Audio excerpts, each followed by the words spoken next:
Oh my god, she's a weirdo.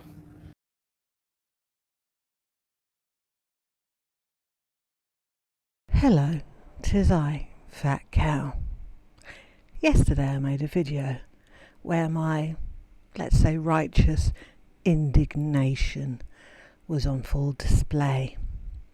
Well, 4 hours ago, I received a message, a comment, under that video by the infamous Sarah Lee 358, and it reads: hard to listen to all this nonsense that's born from blind hatred regarding school. Yes, children with their parents can visit schools in Syria before the school year starts, providing the school allows visitors during that time. Many schools often open their gates for activities such as... Now, before I continue with this dramatic reenactment, let me just point out a couple of things. 1.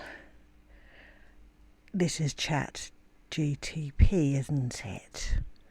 Or, one of those ask the internet to get the answers for me things. Had you read the response in its entirety and gotten to the bit at the bottom, statistically there'd be a very, very good chance that the source the AI used was Wikipedia, which, while is a good source of information to use as a starting point for research, isn't exactly, the fountain of knowledge. It's not the holy grail of information that you would cite in a thesis, let's say. Additionally, the part that says, yes, children with their parents can visit schools. Now, here's the thing that you may or may not know about me, but I'm pretty sure it's a may. I lived in a Middle Eastern country for well over a decade. In fact, both my children were born in the Middle East. And what does that have to do with this argument? Well, I had to enrol these children into the educational system in the Middle East. And I went on such orientation things at schools. And yes, parents have to attend these things. Parents. The only way you would be allowed in is if you were the step mother, which kind of implies that Salah is the parent. So is that what you're implying here? That you could attend the orientation as the stepmother because Salah is the biological parent of the child in question? It's a legitimate question here. I mean, you've cited it yourself. Parents can attend. Orientation. Some schools hold orientation sessions for new students and their families before the academic year begins. In your community post with those photographs, which you have no right to publish, by the way, and the fact you published them is, quite frankly, revolting. You said we went to pick up Sasa from school. On an orientation day, the parents take the child to the school to be shown around. They stay with the child and then they take them home. The parent takes the child to the school, stays at the school with the child, and they all leave together. You said you went to pick her up. That is not something you do during an orientation. So, what was it? School tours. Parents and children can familiarise themselves with campus, classrooms and facilities. Again, look at my response above. You don't pick up your child from school orientation. You don't just drop off the kid, leave them there, especially when they're that young, bugger off and then come back to pick them up. Again, you yourself said you went to pick Sasa up. Preparation. Parents might visit to purchase uniforms, books or supplies from the school.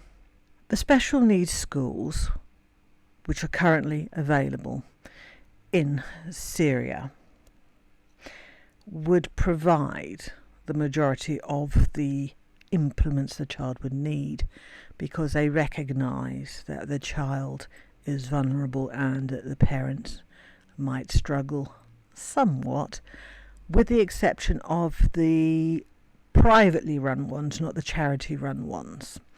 So you're implying that you enrolled Sasa into the one privately run special needs school in Damascus, where the fees are £1,000 a year, not some money a year plus needing an extra that comes to £1,000 to buy all the supplies and shit. So I'd imagine that school needs significantly not more money than the money you aimed to raise. And again, if it was one of the charity schools, there would be no need to buy supplies and stuff. Yeah, your story doesn't make sense at all. And while we're at it, you are accusing me of blindingly hating you, that I have blind hatred towards you. Now, I didn't hate you for a while. It was only when you started effing about with your animals in Kuwait and, well, they'd basically being an absolute arsehole, that my feelings started to change. And then they took a monumental dip when you showed Harry's body on your video. Yes, everybody knows I'm that woman who cried online when you showed Harry's body, and it dipped even further when Julia's incision opened at the surface level. It didn't open entirely, if that's what you're claiming, but it did open on the surface level because it was previously stitched with glue, much like my cesarean incisions were sealed with glue. And then suddenly, miraculously, she had 3 stitches, which would not have been necessary had you treated your cat properly. And then it took an even bigger decline with the whole Bruce shit.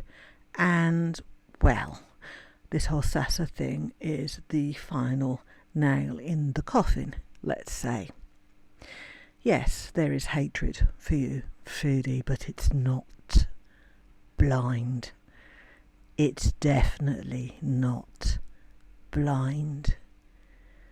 You are the kind of individual that is easy to hate because of your character and your behaviour.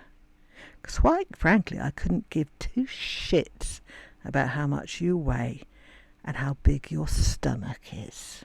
Just saying, before you accuse me of being fat phobic or something ridiculous like that.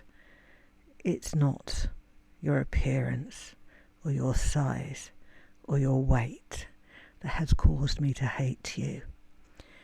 It is your blatant disregard and dismissal towards most living things that makes me hate you. So let's talk about karma, shall we? Karma, which incidentally, as a Muslim, you shouldn't be believing in, because it implies that God has no control over certain aspects of your life. So the idea of karma is not something that is accepted within Islam. And you can say, I have no right to talk about being a Muslim or Islam because I'm not one. By your justification of who qualifies to talk about it and who doesn't, you have 3 years allegedly of experience as being a revert, and by your own admission have never read the Quran fully. Well, if that's your justification for your expertise and your right to speak on the subject, let me throw in this counter offer with my qualifications to talk about this subject. While I lived in the Middle East, I reverted to Islam, and I was a practicing Muslim for 6 years. So I've already got twice as much experience as you have for actively, and I say actively in brackets because only one of us was active in the practice. Additionally, I know I have read the English translation of the Quran in its entirety at least 7 times. I definitely read it in its entirety before I reverted, and I made a point of reading the Quran in its entirety for every Ramadan I participated in, because it is recommended to read the Quran during Ramadan. I think there are a couple of more occasions that I read it in its entirety, but I can say for sure I've read it at least 7 times. And therefore, in terms of qualifying to speak about this issue, I have more experience than thee. Everything you have purchased, every item you have accrued, every holiday you have taken, every luxury you have enjoyed, every food item that passes your lips is cursed because it is taken from stolen money that was acquired under the pretense of helping a vulnerable child. You commit a sin every time you do anything that indirectly is connected to that money you acquired. And you're going to turn around and say, well, only God can judge me. Sure. But if I was you and I legitimately believed that only God could judge me for what I've done, and I was you, I would be very, very, very concerned indeed. Because while my knowledge of Islam is limited in comparison to millions upon millions of people, it's significantly better than yours. And what I know of the punishment one is inflicted with in the afterlife by the judgment of your God for various sins that you've committed, you are going to spend an eternity suffering, and it would be deserved. Granted, everything you did before you took your shahada will not count in his judgment, but you have done so many shitty things since that you've more than made up for it. Why aren't you scared about your future in the afterlife? Basically, you're just so concerned with the immediate gratification of what you get in life. You're not letting the legitimate fear of God make you be a better person. If there was any reason to change in the mind of a person who claims to follow a particular faith, it would be the wrath of an higher power. Most people do good things and behave nicely because that's just the right thing to do. Okay, you don't follow that thought process, but the wrath of God isn't enough for you to change. Why did you bother? Legitimately, why did you bother? There's many, many reasons why I vehemently dislike you. But believe me, Sarah Lee 358, none of the reasons I have entered into blindly.